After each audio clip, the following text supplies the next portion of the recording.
Welcome to icons learning. और आज हमारी माइक्रोसॉफ्ट वर्ड की क्लास नंबर 23 है, जिसमें हमने लास्ट टाइम रिव्यू टैब किया था। और आज हम क्या सीखेंगे इस क्लास के अंदर? Review tab, again speech. जैसे हमने स्पीच के बारे में जाना था, आज हमारी क्लास के अंदर नॉर्मली हम एसेसिबिलिटीज़ के बारे में जानेंगे, देन लैंग्वेजेस के बारे में जानेंगे, और उसके बाद हम कमेंट्स सीखेंगे। नॉर्मली ये एसेसिबिलिटीज़ होती क्या हैं? एसेसिबिलिटीज़ का मतलब कोई एक्स्ट्रा फीचर्स। जैसे सबसे पहला ऑप्शन आ रहा है, कहता है चेक द एसेसिबिलिटीज़। कहने का मतलब कि अगर हमने ये एसेसिबिलिटीज़ में कोई एरर है, यहाँ पे एसेसिबिलिटीज़ का मतलब है कि आपकी काम करते वक्त अगर आप कोई भी ऑप्शन ऑन है या नहीं है, जो बाय डिफ़ॉल्ट हम इस फाइल में जाके ये ऑप्शंस सेट करते हैं, ये एसेसिबिलिटीज़ के अंदर आती हैं। ये डायरेक्टली आपके ऑप्शंस को यहाँ पे चेक करके दिखाता है कि आपकी सभी एसेसिबिलिटीज़ ओपन है, कोई भी इशू नहीं आएगा डॉक्यूमेंट को रीड करने में। इसने बता दिया नो एसेसिबिलिटीज़ इश्यूज फाउंड। तो इस तरह की कोई भी एसेसिबिलिटीज़ अगर आप चेक करना चाहते हो तो डायरेक्टली आप यहाँ से एसेसिबिलिटीज़ को चेक कर सकते हो। दूसरा ऑप्शन क्या कहता है कि अल्ट टेक्स्ट। ये अल्ट टेक्स्ट बेसिकली वहाँ यूज़ किया जाता है जहाँ पे हम किसी भी ऐसे पर्सन्स जिनका मतलब कि वो जो ब्लाइंड हैं, लो विज़न है, कम दिखाई देता है, तो उनके लिए हम ये वाला ऑप्शन यूज़ करते हैं। इस ऑप्शन को मैं करा नहीं पाऊँगा। तो ये दो ऐसे ऑप्शन है जिसमें हमने एसेसिबिलिटीज़ चेक किया, देन अल्ट टेक्स्ट। अगला क्या आता है देखो, नेविगेशन पेन किस लिए यूज़ करेंगे? नेविगेशन पेन क्या होता है? नॉर्मली जैसे मान लो कि हम कोई भी हेडिंग बना के काम कर रहे हैं, जैसे हमने लिखा वर्ड, और वर्ड को हम हेडिंग में कन्वर्ट करेंगे, RAND लिख के मैंने क्या किया, इस पे एक पैराग्राफ लिख दिया, एक हेडिंग बना दी। नाउ द मैंने एक्सेल की एक हेडिंग बनाई और इक्वल टू RAND लिख के मैंने एक पैरा राइट कर दिया, राइट? ये दो तीन पैरा, अब मैं इनको हेडिंग्स में कन्वर्ट करता हूँ। नॉर्मली जैसे आपने रेफरेंस टैब में कंटेंट्स बनाए थे, वैसे इस नेविगेशन को समझने के लिए आपको क्या करना होगा, इस तरह की हेडिंग्स बनानी होगी। नाउ हम रिव्यू टैब में जाएंगे और हमारे पास अगला चेक एसेसिबिलिटीज़ के अंदर अगला ऑप्शन आता है नेविगेशन पेन। आप जैसे नेविगेशन पेन पे क्लिक करोगे, ये नेविगेशन पेन आ गया।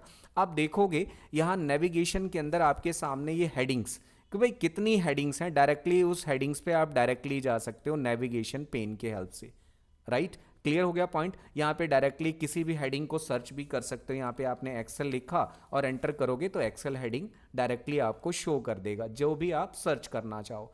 या यहाँ पे डायरेक्टली क्लिक करोगे तो पर्टिकुलर उस हेडिंग पे आप जा सकते हो। Got it my point? अगला क्या आता है, पेज। अगर हमने मान लो इस डॉक्यूमेंट के अंदर कितने पेजेस, सभी पेजेस देखना चाहते हैं, जैसे मैं इसकी कॉपी पेस्ट कर देता हूँ, Ctrl+C+V कॉपी पेस्ट कर दिया मैंने, बहुत सारे कॉपी पेस्ट कर दिया। आपको इसको समझाने के लिए मैं क्या यूज़ करूँगा, चेक द एसेसिबिलिटीज़ में जाऊँगा और किस पे क्लिक करेंगे, नेविगेशन पेन पे। ये देखो सभी के सभी आपके जितनी भी हेडिंग्स होंगी आपके डॉक्यूमेंट्स में सभी शो होनी शुरू हो जाएंगी। लेकिन अगर मैं पेज पे क्लिक करूंगा तो सभी के सभी पेज यहाँ पे डायरेक्टली अपीयर हो जाते हैं नेविगेशंस के अंदर। आप डायरेक्टली किसी भी पेज पे जा सकते हो। तो ये बेनिफिट है नेविगेशन ऑप्शन का। रिजल्ट में क्या है, नॉर्मली हमें टेक्स्ट कमेंट वगैरह अगर हमने लगा रखा है तो दिखाता है। अभी फिलहाल मैंने इसके अंदर आपको डायरेक्टली किसी पर्टिकुलर हेडिंग्स पे जाना है, नंबर ऑफ पेजेस पे जाना है, तो हम नेविगेशन पेन को ओपन कर लेते हैं और डायरेक्टली इसकी हेल्प से किसी भी पेज या किसी भी हेडिंग पे जा सकते हैं। नाउ अगला हमारे पास आता है यहाँ पे फोकस। ये भी एक नया पॉइंट आया है हमारे पास, नया वर्जन है ये माइक्रोसॉफ्ट वर्ड का। तो इसमें फोकस आ गया। फोकस का मतलब कि डायरेक्टली विदाउट टूल। अब देखो यहाँ पे कोई टूल नहीं आ रहा, हमने जब क्लिक किया एस्केप कर देते हैं, जैसे एस्केप करेंगे ये एस्केप, हम फोकस कर सकते हैं। देखो पर्टिकुलर हम पूरे डॉक्यूमेंट को एक प्रॉपर स्क्रीन पे देख सकते हैं। आपने देखा प्रॉपर स्क्रीन नज़र आ रही है। अब जैसे हम टॉप पे जाएंगे ऑटोमेटिकली हमारा ये मेन्यू बार एक्टिवेट हो जाएगा। देखो जो भी हमारे ये सारे के सारे टैब थे एक्टिवेट हो जाएंगे।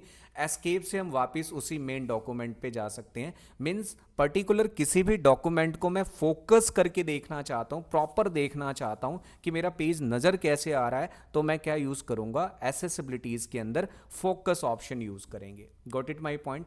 अगला हमारे पास क्या आता है, कहता है कि ऑप्टिमाइज ईज ऑफ एक्सेस। अगर मैं इस पर क्लिक करता हूं तो जो आपकी एसेसिबिलिटीज के अंदर ऑप्शन हैं वो सारे के सारे और एसेसिबिलिटीज़ वर्ड ऑप्शन एक्टिवेट हो जाएंगे। जैसे मैं एक आध आपको समझा देता हूँ। जैसे ये हमारे पास ऑप्शंस हैं, कहता है provide the feedback with sound, मतलब साउंड ऑप्शन एक्टिवेट करना है तो आप इस ऑप्शन को एक्टिवेट कर लो। साउंड स्कीम कैसे चाहिए, क्लासिक चाहिए तो क्लासिक, देन मॉडर्न चाहिए तो मॉडर्न, जो मैंने आपको यहाँ पे रीड अलाउड में किया था ये वहाँ काम करेगा।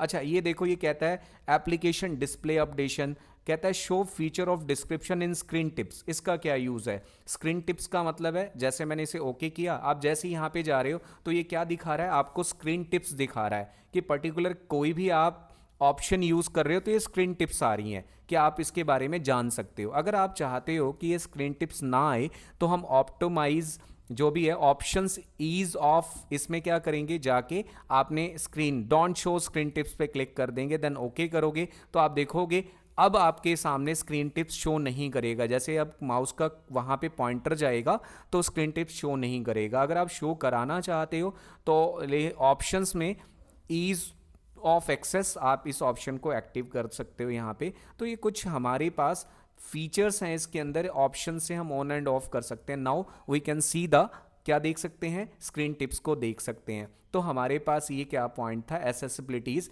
मेनली इसका यूज हम ऑप्शंस को प्रॉपर वे से, हमारे ऑप्शंस काम कर रहे हैं नहीं कर रहे, पर्टिकुलर किसी डॉक्यूमेंट पे हम फोकस करके देखना चाहते हैं। नेविगेशन पेन का बेसिकली वहाँ यूज़ होता है जहाँ पे मैं अपने सभी डॉक्यूमेंट के अंदर कितनी हेडिंग्स बना रखी हैं उन्हें चेक करना चाहता हूँ। अल्ट टेक्स्ट का मतलब है जिनका विजन कम है या कम सुन सकते हैं उनके लिए ऑप्शन यूज़ होता है, हम इसका यूज़ नहीं कर पाएंगे। और चेक एसेसिबिलिटीज़ अभी मैंने आपको दिखाया कि ऑप्शन सभी ओके हैं, और ये जैसे हम क्लिक करते हैं तो नो एसेसिबिलिटीज़ इशू, कोई इशू फाउंड नहीं किया है। तो ये हमारे पास ऑप्शन है एसेसिबिलिटीज़। ये वाला ऑप्शन तभी ऑन होगा जब आपके पास माइक्रोसॉफ्ट वर्ड का न्यू वर्जन होगा, जैसे माइक्रोसॉफ्ट ऑफिस 2024-23 इस तरह से अगर होगा तभी ये ऑप्शन आपको रिव्यू टैब में मिलेगा। Got it my point. अगर आप पुराना वर्जन कर रहे हैं तो हो सकता है कि नेविगेशन वाला ऑप्शन मिल जाए, बाकी और ऑप्शन नहीं मिलेंगे। Got it my point. Now next हमारे पास अगला टॉपिक क्या है, इसी के अंदर ही अगला है हमारे पास ट्रांसलेट। ये भी काफ़ी इंपॉर्टेंट पॉइंट है इस के अंदर। जैसे मैं कोई भी मैटर लिखता हूँ, जैसे सपोज मैंने यहाँ पे, हम नॉर्मल लिखते हैं ना, the quick brown fox typing के लिए, jumps right over the little lazy dog, jumps right over the little lazy dog. इसके अंदर क्या होता है कि इसमें अल्फ़ाबेट सभी 26 इंक्लूड होते हैं, लेजी डॉग। ये मैंने मैटर लिखा, आपने देखा ये मैटर लिखा हुआ है। अब मैं इसे क्या करना चाहता हूँ, ट्रांसलेट करके देखना चाहता हूँ अलग अलग लैंग्वेजेस में। ये भी बात ध्यान रखनी है, ऑप्शन हर जगह काम नहीं करता या हर एमएस ऑफिस में काम नहीं करेगा। अगर आपके पास लेटेस्ट वर्जन है तभी ये ऑप्शन काम करेगा। जैसे कहता है कि ट्रांसलेट सिलेक्शन और ट्रांसलेट डॉक्यूमेंट। देखो हम यहाँ पे ट्रांसलेट सिलेक्शन ऑप्शन सीख पाएंगे। रीज़न क्या है कि डॉक्यूमेंट के लिए वो वेबसाइट पे ले जाएगा, वेबसाइट के लिए आपको ये ट्रांसलेट कराएगा, ये काफ़ी टाइम लेगा, तो मैं इस ऑप्शन को करूँगा नहीं, आपको सिर्फ समझा दूंगा। हम फिलहाल सिलेक्शन वाला कर रहे हैं। क्या करेंगे, ट्रांसलेट सिलेक्शन पे क्लिक करेंगे हम।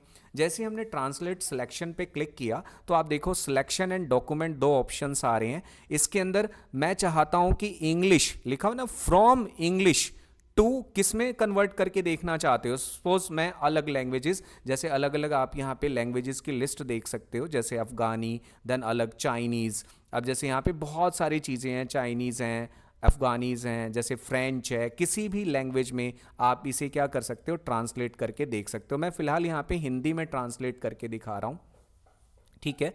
जैसे हमने लिखा, तेज भूरी लोमड़ी छोटे आलसी कुत्ते के ठीक ऊपर से कूदती है, ये हिंदी है, द क्विक ब्राउन फॉक्स। अब मैं इसकी कॉपी करूंगा और मैं इस डॉक्यूमेंट पे लेके आ सकता हूँ। राइट क्लिक किया, देन कॉपी, और हमने इसका मीनिंग यहाँ से राइट क्लिक करके पेस्ट कर दिया है, कंट्रोल वी से पेस्ट कर सकते हैं।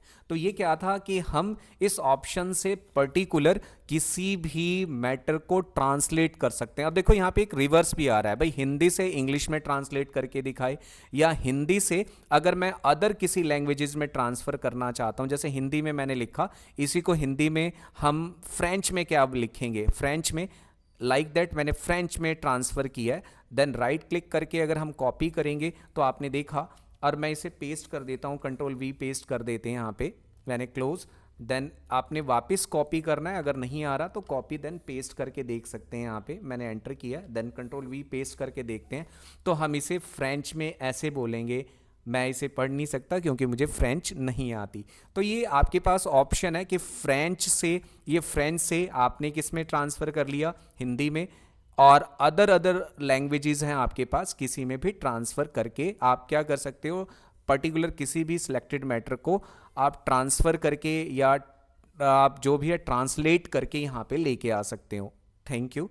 देन अगला क्या है हमारे पास ऑप्शन, ये थैंक यू इसलिए बोला ताकि आपको ये ऑप्शन समझ आ जाए, आपने इस ऑप्शन को ध्यान से समझने की कोशिश की। देन नेक्स्ट क्या है हमारे पास, अगर हम देखते हैं ट्रांसलेट, अब ये कहते हैं ट्रांसलेट डॉक्यूमेंट, अगर हालांकि मैं इसमें थोड़ा सा अप्लाई करके दिखाता हूँ, लेकिन ये ट्रांसलेट डॉक्यूमेंट ऑप्शंस अपीयर नहीं होगा अगर मैं इसे करता हूं। तो देखो डॉक्यूमेंट पे लेके तो जा रहा है, लेकिन वो एक वेबसाइट ओपन करेगा जिसपे वो ट्रांसलेट करके दिखाएगा, इसलिए मैं फिलहाल इस ऑप्शन को करा नहीं सकता। हम रिव्यू में अभी हमने कौन सा ऑप्शन सीखा, ट्रांसलेट सिलेक्शन। अगला क्या था, ट्रांसलेट डॉक्यूमेंट, जिसके लिए मैंने आपको डिनाई किया है, मैं सिखा नहीं सकता इसे। रीज़न है कि ये ऑनलाइन है और ये इट विल टेक टाइम, काफ़ी टाइम लगेगा। देन नेक्स्ट क्या है हमारे पास, लैंग्वेजेस। लैंग्वेजेस में क्या होता है, जैसे अगर हम ये चाहते हैं कि जो भी हम काम कर रहे हैं उसकी लैंग्वेजेस सेट हो जाए, जैसे मैं यहाँ पे इंग्लिश में काम कर रहा हूँ, मैं चाहता हूँ कि मेरा कंप्यूटर हमेशा हिंदी में ही काम करे, अगर मैं चाइनीज़ में डाल देता हूँ तो चाइनीज़ में काम करे। लेकिन ये भी ऑप्शन तब पॉसिबल है जब आप अपने कंप्यूटर को इंस्टॉल्ड करते वक्त या MS ऑफिस इंस्टॉल करते वक्त मल्टीपल लैंग्वेजेस का यूज़ करोगे। हालांकि मैं सेट ये प्रूफिंग लैंग्वेजेस में जाके देखता हूँ तो ये ऑलरेडी हमारे पास जो एक्टिव लैंग्वेज है उसको आगे वो शो कर रहा है। इन लैंग्वेजेस को अगर मैं क्लिक भी करूँगा तो ये हमें चेंज नहीं करके दिखाएगा, मिसिंग है। मीन्स हमारे पास ये सभी की सभी लैंग्वेजेस इस माइक्रोसॉफ्ट ऑफिस को इंस्टॉल्ड करते वक्त हमने नहीं डाली हैं, इसलिए ये वाला ऑप्शन हमारा यूज़ नहीं होगा। अगला आता है लैंग्वेज प्रेफरेंसेस। इसमें भी हम लैंग्वेज को प्रेफरेंसेस में जाके चेक कर सकते हैं कि हमने कौन सी लैंग्वेज प्रेफरेंस कर रखी है, और अगर हमारे पास एक से ज़्यादा लैंग्वेजेस होंगी तो लैंग्वेज प्रेफरेंसेस के अंदर हमें शो कर देगा यहीं पे एक ही लैंग्वेज है जो कि हमारी माइक्रोसॉफ्ट जो वर्ड के अंदर मेनली इंग्लिश हम यूज़ करते हैं तो इंग्लिश है। तो आपने ये देखा कि हम यहाँ पे लैंग्वेजेस भी सेट कर सकते हैं। तो ये था हमारे पास एसेसिबिलिटीज़ क्या होती हैं, देन लैंग्वेजेस कैसे हम सेट करते हैं। नाउ अगला हमारे पास इस ऑप्शन क्या आता है, कहता है कि कमेंट्स डालना। कई बार क्या होता है कि हम अपने डॉक्यूमेंट्स जो भी हम बना रहे हैं माइक्रोसॉफ्ट वर्ड के अंदर, और पर्टिकुलर किसी वर्ड या पैराग्राफ की हम एक्सप्लेनेशन यहाँ पे देना चाहते हैं, लेकिन ये पॉसिबिलिटीज़ नहीं है कि हम यहीं पे एक्सप्लेनेशन दें, तो उसके लिए ना हम कमेंट्स लगा लेते हैं कि पर्टिकुलर इसके लिए कमेंट हम लगा सकते हैं। तो यहाँ पे आपके पास ऑप्शन है न्यू कमेंट। जैसे आप न्यू कमेंट करेंगे आपके सामने क्या होगा, एक कमेंट आ जाएगा और कमेंट में आप राइट कर सकते हो यहाँ पे जो भी आप कमेंट देना चाहते हो। आप देखो आइकन्स कमेंट आ गया, क्योंकि मैंने पीसी का नाम आइकन्स रखा हुआ है, मैं कोई भी एक डम्मी कमेंट डाल रहा हूँ। यहाँ पे मैंने डम्मी कमेंट डाला है, आपको ये मार्क करके शो कर देगा। मैं दूसरी जगह कमेंट लगाना चाहता हूं, डायरेक्टली इसे सिलेक्ट करूंगा और फिर से न्यू कमेंट पे क्लिक करूंगा और फिर उससे रिगार्डिंग सेकंड कमेंट्स हमारे को शो कर देगा। तो हम इस तरह से हम कमेंट्स लगा सकते हैं डॉक्यूमेंट्स के ऊपर, और जैसे ही हम यहाँ पे जाएंगे ये कमेंट्स, ये हमारे कमेंट्स लग के आ चुके हैं। अगला क्या है, अगर मैं इस कमेंट्स को डिलीट करना चाहता हूँ तो आपने सेलेक्ट करना है और आपके पास ऑप्शन है डिलीट ऑल कमेंट्स या और डिलीट सिंगल वन। मैंने डिलीट किया तो वो पर्टिकुलर कमेंट डिलीट हो जाएगा। देन सेकंड को सिलेक्ट करेंगे और यहाँ से हम डिलीट ऑल करेंगे तो ऑल से भी हो जाएगा। मैंने ये डिलीट कर दिया। देन इसके बाद इस रिवीजन पेन को हम बंद कर देंगे। तो ये क्या होता है कि पर्टिकुलर हम माइक्रोसॉफ्ट वर्ड के अंदर जो भी हम मैटर राइट कर रहे हैं, अगर उसकी एक्सप्लेनेशन देनी है तो हम कमेंट में दे सकते हैं। अगला क्या आता है, एक बार फिर से इसको थोड़ा सा डिफाइन करते हैं। मैंने एक कमेंट लगाया, कमेंट मैंने डिस्क्राइब कर दिया। मैंने सेकंड वर्ड पे कमेंट लगाया, देन कमेंट को डिस्क्राइब कर दिया। देन थर्ड कमेंट लगाया, देन कमेंट यहीं पे अगर अपने कमेंट लगाना है थर्ड, देन डिस्क्राइब कर दिया। 3 कमेंट्स लगा दिए हैं। अब ये कहता है गो टू प्रीवियस कमेंट, हम पिछले कमेंट पे जा सकते हैं। Go to next comment, next comment पे आ जा सकते हैं। शो ऑल कमेंट, सारे के सारे कमेंट्स आपको यहाँ से शो कर रहा है, यहाँ से हाइड हो जाएगा। शो एंड हाइड, यहाँ पे जैसे ही जाओगे वो कमेंट्स को डिफाइन करेगा। यहाँ देखो सी कमेंट, सी कमेंट, जैसे क्लिक करूंगा ये कमेंट्स को शो कर देगा। जैसे इस पर क्लिक करूंगा कमेंट्स को, आप सारे कमेंट देखना चाहते हो तो show all comments and then hide all comments. तो ये आपके पास क्या था, कमेंट का यूज़ क्या होता है कि पर्टिकुलर हम किसी भी मैटर को या किसी भी लाइन को या किसी भी वर्ड को एक्सप्लेन कर सकते हैं इस कमेंट ऑप्शन की हेल्प से। तो ये हमारी क्लास थी माइक्रोसॉफ्ट वर्ड के अंदर रिव्यू टैब, जिसमें आज हमने सीखा एसेसिबिलिटीज़ क्या होती हैं, देन लैंग्वेजेस कैसे सेट करते हैं, और how to put the comments on your document. Thank you.